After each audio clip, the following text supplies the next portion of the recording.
Step back, puts up the three, got hit, shot's good, and one!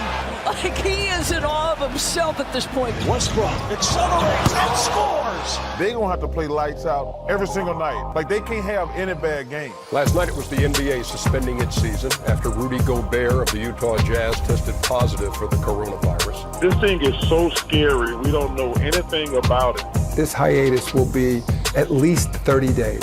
The NBA Board of Governors has approved a 22-team restart in Orlando, Florida at Disney World. Welcome into the Hang Time Podcast. I'm Sekou Smith, your host here in Atlanta, and we are here for the NBA Restart Podcast, where we're diving in with all 22 teams that will be in Orlando for the NBA Restart starting July 30th. Our first guest, AT&T Sportsnet sideline reporter Kaylee Griffin. As the season came to an abrupt halt, the small ball Rockets were giving people fits. And I don't know if that works, for a championship or not, Kaylee, but I certainly think it makes for some serious intrigue as things get restarted. What did you make of the Rockets' small ball routine and whether or not that was something that had legs for a playoff run? Well, Sekou, I think it's definitely going to be an interesting entry for the Rockets going into Orlando. We saw some ups and downs with the small ball lineup. Of course, it all came together right after the All-Star break when Clint Capella was traded to the Hawks, and we acquired Robert Covington, who kind of stepped into this power forward, sometimes playing center position, not really his normal role. But it was an interesting move. And then they continued that by acquiring DeMarre Carroll and Jeff Green. They had some height there by going a little bit over 6'6" and pushing it to 6'8". But we saw some success that first game back after the All-Star break out in LA, taking down the Lakers. And then right before the hiatus, they struggled a little bit with some losses to New York, also Orlando and Charlotte. So I think it's about building chemistry. I think this hiatus actually gives this team an advantage because they have some time to rest, which at the end of the day, this lineup was pushing the pace. They were running, led by Russell Westbrook. So these guys that were out there on the floor consistently were nonstop. And at the same time, battling under the hoop, whether it was a 6'5" PJ Tucker, who was the starting center for the Rockets after the All-Star break. I think this reset gives them a chance to rest up, and then going into a training camp scenario allows them to get together as a group, because when this group came together, this small ball lineup, they really had no time to practice. And of course, you look at Daryl Morey and Mike D'Antoni and what they're able to do and their vision and mindset. It's often very different, and they like to try things with the analytics that they have. And they believe that the best scenario for this group, led by James Harden and Russell Westbrook, is to go all in on small, spread the floor for Russell so he can attack the rim. And of course, James and Russell are best when they're in isolation. So it'll be interesting. I think this hiatus gives them a better chance because they have some time to rest up. But of course, we know that there's going to be a lot of crazy things, I'm sure, happening in Orlando. Personally, maybe I'm a little bit biased, but I think that this gives them a little bit of a better chance now chasing this title. I saw pictures of James on social media where he looked like he shed some of that bulk and was in some really great shape. What do you think that does for him coming back in terms of stamina? We've always talked about his playoff struggles, where he seems like he runs out of gas. Does he come back maybe with that added boost of energy that's going to push him through? It might, it feels like the knock against James Harden when it comes to the playoffs is he kind of loses his legs, and you definitely can't knock him during the regular season because he rarely misses a game. So he's always out there on the floor, and it just seems like he is sometimes tired when it gets there. But he does. The reports are that he dropped about 10 pounds. He's been working out consistently with a Houston area trainer named Justin Allen. And he looks to be in some of the best shape of his life. And I recently was talking to Matt Bullard, who obviously a former Rocket. He's our color analyst on our broadcast on AT&T Sportsnet. And he said for James's longevity, this is probably the best thing he could have done is to slim down just a bit. On the other hand, though, James, I think what gives him such an advantage sometimes is being a 6'5". He's so strong, and he can power himself through guards when he's taking it in the lane. So I think it's going to be interesting. I think it will help him. I think his energy is going to be higher. I'm excited to see him out there on the floor. I think obviously this team really runs through James and what he does. And if he comes in some of the best shape of his life, I can't imagine that it's going to be a bad thing for this Rockets team. They got the fourth fastest pace in the league. How tough is it going to be to get back to that rhythm? Yeah, I think that's one of the biggest questions going into the bubble is how do they get back there? Because it felt like it took them a little while to reach that chemistry level. Obviously, Russell Westbrook is a huge piece of what this group does, and he was learning the offense and how it worked. And when they made the trade that sent Clint to Atlanta and they acquired Robert Covington, it was, again, this team adjusting. So I think, again, them going into a training camp scenario will benefit them. But you mentioned the fourth highest pace. Last season, they were almost dead last in pace. So this team is playing a totally different style now that they've acquired Russell Westbrook, who, without a doubt, is one of the fastest players in the NBA. He can get down the floor in almost 4 seconds. And he changes the whole dynamic for this group because when he's attacking so rapidly, either he's taking it inside for himself or he's allowing his teammates to spread the floor, and they're the best when they are in transition because they can get those threes up so quickly. I've heard that Coach D'Antoni is looking to go a little bit deeper this time going into Orlando. He usually sticks to about a 6-7 man rotation, but he's looking to spread it to 9. Coming off the bench would be guys like Eric Gordon, Austin Rivers, Ben McLemore, and then you have Jeff Green and DeMarre Carroll, who both played some significant time once they were acquired by the Rockets. I think it's very doable for them to stretch to a 9-10 player rotation to allow them to continue to push the pace when they're in Orlando, which I think is going to work to their advantage. Again, having this time of the hiatus to have rested, hopefully those legs are fresh and ready to go. But I think the pace has worked to their advantage. Now let's see, once they go into this training camp scenario, get some practices under their belt. Is the chemistry still there? I think that's honestly one of the biggest questions for the Rockets entering Orlando. Mike D'Antoni is the second oldest coach in the league right now at 69. Are there any concerns that his availability will be in question in Orlando, given the concerns about coaches who could be in a more vulnerable position with the COVID-19? Coach is ready to go. And he said, if the NBA is willing to put us in Orlando, he trusts that the right safety protocols are going to be in place and that he's going to be healthy. And he feels like he is in a comfortable place if they're in this bubble scenario, that the NBA isn't going to put him at risk. I've seen Coach a couple times during this hiatus along with his wife, Laurel, and they obviously have been taking this pandemic very seriously. So I don't think there's any concern on his end. He has earned his way here with his team, and he wants to be right front and center with his group. So that is the plan going forward, and I expect that to be the plan once he gets to Orlando. So, Kaylee, when you look at the crowded Western Conference, where do you put this Rockets team just on paper going into Orlando?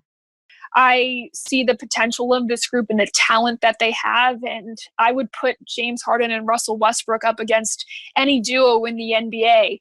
I think they have as good of a chance now to compete for a title as any group that's going into Orlando. They're all kind of on an even playing field right now, having had this time off and having to come together and regroup. It's whether or not this small ball can figure it out in time. And I think they can do it. I think we saw spurts of it towards the end before the hiatus began. Obviously, it's hard to count out James Harden. When he gets going, it's almost impossible to stop him. And I think we've seen him go on tears of 10, 12 games where he's putting up 45 plus points each night. He figures out ways to break double teams. And the way this team is designed is to set up James and Russell for success. And this group has bought into that. Of course, you look at teams like the Lakers and the Clippers. They're all going through the same things. And I think everyone has kind of put them on the pedestal of the two teams to beat the Los Angeles teams. But I think going into this Orlando bubble, everyone kind of comes in with a fresh slate right now. And I'd say I'd have to put the Rockets up there as a team that is going to be competing and contending for a title just based on having 2 MVPs on the floor almost the entire game. We talk about the positive for the Rockets. What are the deficiencies? Where are they most vulnerable?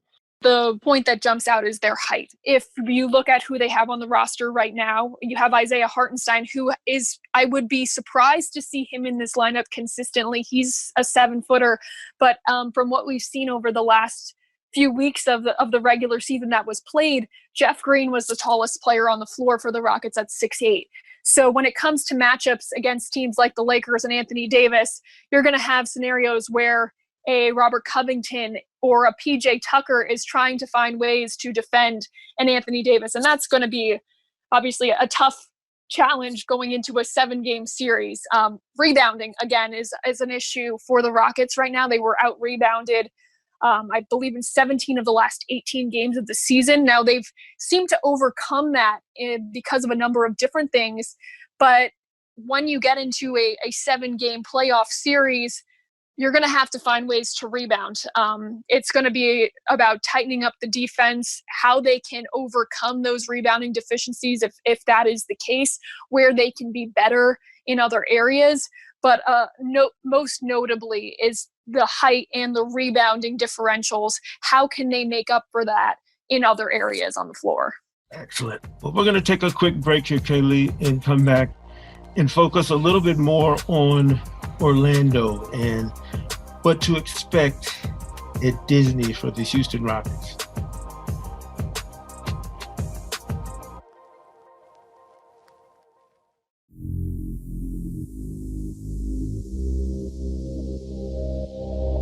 Welcome back to the Hang Time Podcast. We're here with Rockets sideline reporter Kaylee Griffin. With the NBA season resuming at the happiest place on earth, we wanted to have a little fun with a little lightning round, questions and answers.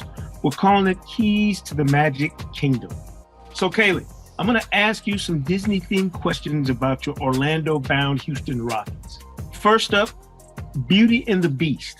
What matchup is a beauty for the Rockets? Scenario-wise, say we are a 6 seed that we're sitting in right now. If that happens and maybe there's very minimal movement and we stay at the 6th, I would like to see the Denver Nuggets, I think. I would not like to see an LA team first round.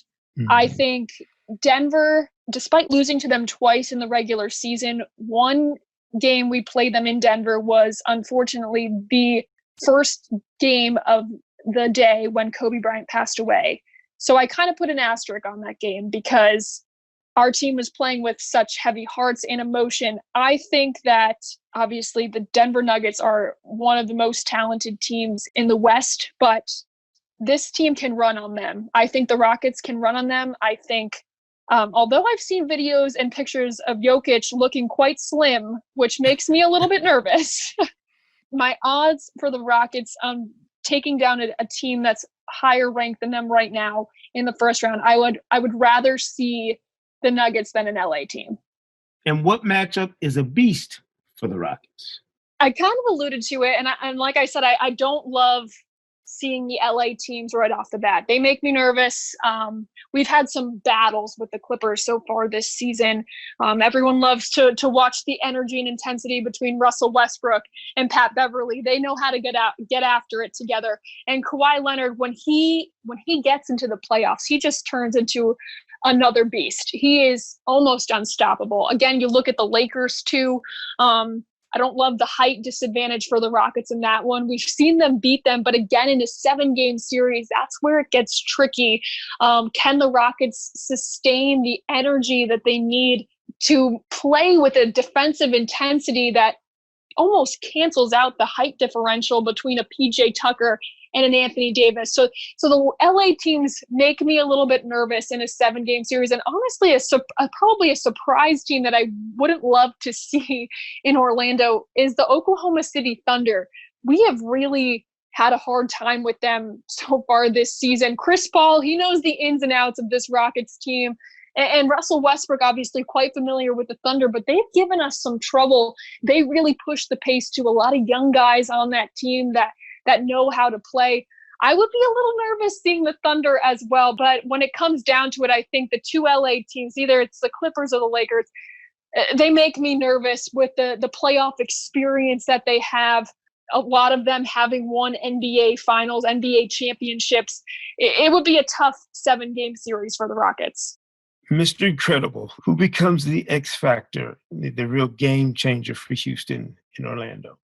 I think you have to go first with James Harden. How James goes, this team goes. He's had some ups and downs this season. We've seen him go on incredible tears, but we've also seen him hit some slumps, some shooting slumps. So if James can be consistent, shoot the ball well, this team is going to find success. Russell Westbrook has been really consistent, especially the last 34 games. He scored 20 or more in each of the last 34 games played. So we were seeing a really consistent Russell Westbrook. If we can get a really consistent James Harden as well, he's got to be the Mr. Incredible for this team. And last, but certainly not least, let's talk about a fairy tale ending. The Rockets will hoist the Larry O'Brien trophy if Eric Gordon becomes the X factor. And I say that because he obviously had his knee surgery in November. He missed 30 games so far this season. He was starting to get into a rhythm. He was shooting nearly 57% from beyond the arc in the last 14 games after shooting just about 38% the rest of the season. He is slimmed down too. He says his knee is fully healthy, and we can see James Harden, Russell Westbrook, and Eric Gordon lighting it up. I think this team becomes dangerously hard to beat. Defensively, too, they need to just crash the boards when they can. They need Robert Covington to be this block master, which he became. PJ Tucker to just do his job. We just need an all-in effort from this group. But I think if Eric Gordon can become that third guy for this Rockets team, they're going to be hard to stop. Kaylee Griffin joining us here on the Hang Time podcast. And again, this is our season restart podcast for all 22 teams. We're going to be here day after day in the lead up to the July 30 start. Kaylee Griffin, can't wait to see what this Rockets team has in store for us in Orlando. We know you'll be all over it, and we appreciate your expertise. Sekou, thank you so much for having me. I don't want to say you're sending me some good vibes, but thinking about that fairy tale ending, I'm hoping we see that Larry O'Brien trophy headed back to Houston. No doubt about it. Thank you so much, Kaylee. Thank you.